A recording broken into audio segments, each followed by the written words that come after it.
Buenos días, buenas tardes o buenas noches dependiendo de la hora en la cual estás viendo este video. Vamos a tomar hoy el curso de Historia Universal con el tema correspondiente a Egipto, parte 2.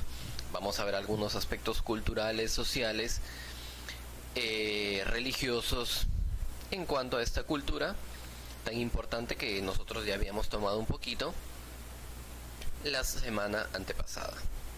Entonces, sin nada más que mencionar, vamos a iniciar el día de hoy con el tema. Para ello espero que estés ya súper listo, anotando todo en tu cuadernito. Y damos 1, 2 y 3. Empezamos. Vamos a ver Egipto, sociedad y cultura. Para ello, vamos a anotar un poco de la sociedad y la pirámide social y cómo se distribuyó la sociedad dentro de la civilización egipcia. Vemos que dentro de esta pirámide, en la cima de la pirámide social, se encontraba el faraón, como lo habíamos visto en la clase en Egipto 1, que el faraón representaba a la máxima autoridad de Egipto, representaba el máximo poder y también establecía un gobierno teocrático. ¿Qué significa gobierno teocrático? Teo significa Dios y kratos poder. Un gobierno basado en el poder de Dios o en el poder de los dioses. Ya que el faraón representaba al hijo del Dios, por ende, él también representaba una figura divina. Por ende, se establecía un gobierno basado en la religión también, en la cual la cabeza de toda esta estructura vendría a ser el faraón. Debajo del faraón se encontraban los sacerdotes, quienes controlan a la población mediante los cultos y también controlan a la población mediante el enaltecimiento del faraón. Los sacerdotes se encargaban de que el faraón se vea como una figura divina y también realizaban algunos cultos religiosos para los dioses. Por ello es que mediante este sistema religioso se controlaba a la población. Tenemos también debajo al visir y al escriba.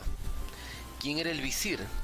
El visir era quien supervisaba todos los nomos, todas las comunidades a lo largo de Egipto, era quien se encargaba de esta supervisión. Y el escriba era quien registraba todas las actividades del faraón, y no solamente del faraón, sino también las actividades que se realizaban a lo largo del imperio.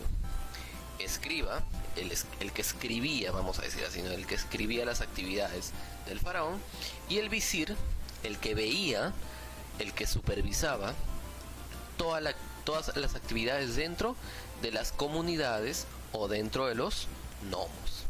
Debajo encontrábamos a los guerreros, aquellos que conformaban la fuerza militar, representaban el poder militar del reino, la fuerza bruta, la masa que se encargaba de dominar al pueblo mediante la opresión, mediante las tácticas bruscas, las tácticas que tenían aquí en cuanto a las tácticas militares.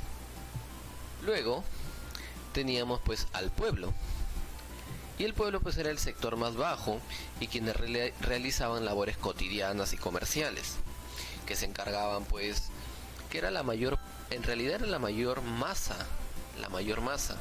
El pueblo siempre ha sido la mayor masa, pero siempre ha sido quienes han estado oprimidos por los guerreros, por los sacerdotes y los faraones.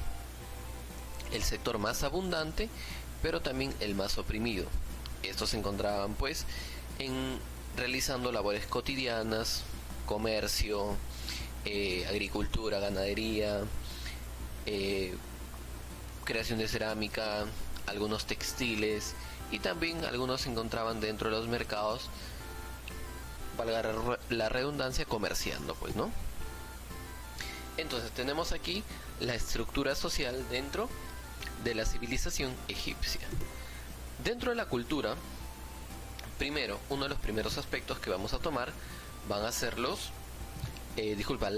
arquitectura. Esta arquitectura tuvo carácter religioso, tuvo un sentido grandioso y eterno. También se caracteriza por ser monumental, es decir, por ser grandes construcciones, monumentos gigantes. Estos monumentos gigantes tuvieron carácter religioso y estuvieron inspirados en la existencia de una vida después de la muerte, en la existencia del más allá, de que existía una vida más allá del sueño eterno, de la muerte. Dentro de las construcciones arquitectónicas, nosotros vamos a ver que mayor parte de estas construcciones se realizaban de piedra, en las cuales vamos a notar, por ejemplo, las pirámides. Aquí, por ejemplo, tenemos esto es un templo, se llama el templo de Memnón, donde se colocan aquí los colosos de Memnón. Y también vamos a ver otras construcciones como las mástabas, que también eran muy parecidas tenían la misma finalidad que las pirámides. Las pirámides son tumbas y las mástabas también son tumbas. Y los hipogeos, que también son tumbas, y también tenemos los templos que hemos visto aquí. Entonces, pero principalmente vamos a notar que se caracterizan por ser monumentales, gigantes, se caracterizan por ser grandiosas, pues aquí lo notamos, y tuvieron inspirados en la existencia más allá de la muerte. Mira, las tumbas, ¿para qué? Para preservar los cuerpos, y los templos, pues para que se recuerden a aquellos muertos, especialmente los faraones. En cuanto a la escritura, nosotros vamos a notar a la escritura jeroglífica, y esta escritura jeroglífica fue la primera que apareció en Egipto. Estas solamente se empleaban en tumbas y en templos, es decir, se utilizaban solamente para la clase alta, como los sacerdotes o los faraones. La hierática, que era utilizada por los sacerdotes y escribas en contratos comerciales. La hierática era un poco de clase media, vamos a nombrarla, ¿no?, dentro de los sacerdotes y algunos escribas para algunos contratos comerciales.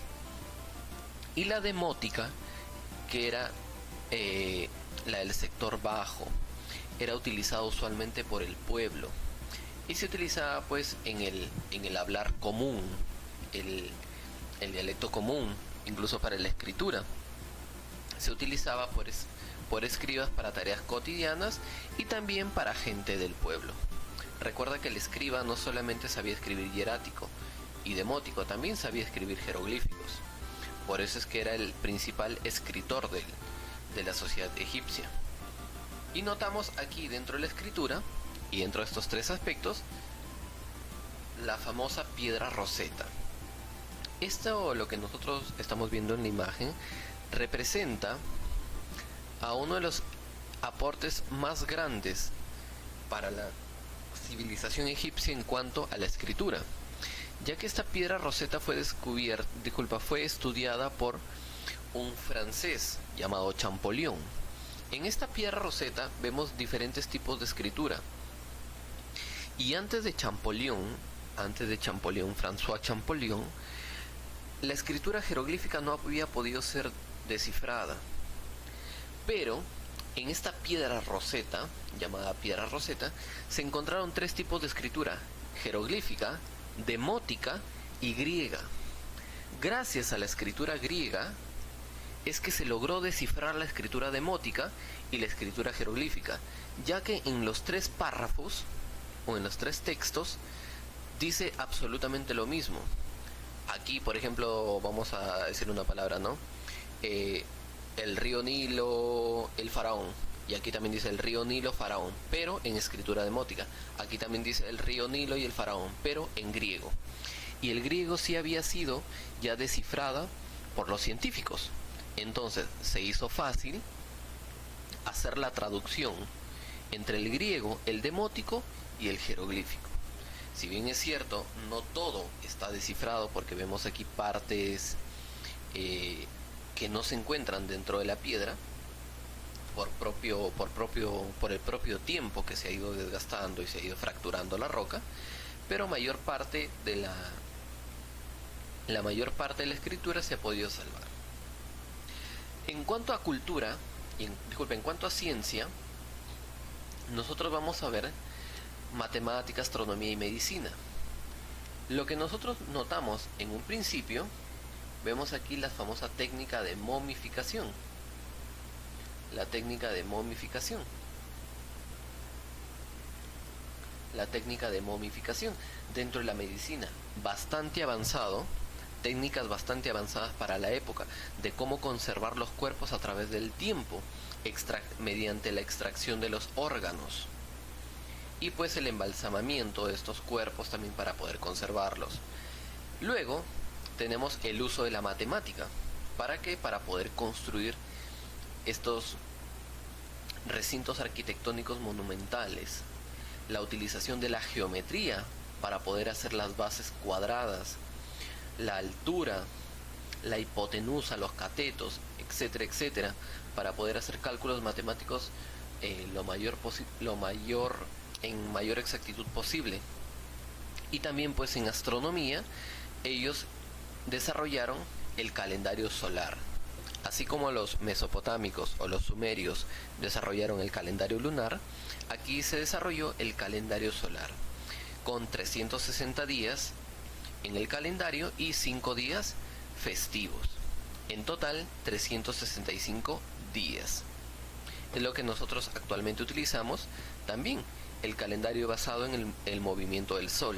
Por eso es que tenemos 365 días. Entonces, chicos, espero que la explicación haya quedado clara. Vamos a repasar bastante el tema y con eso nos estamos despidiendo, chicos. Cuídense.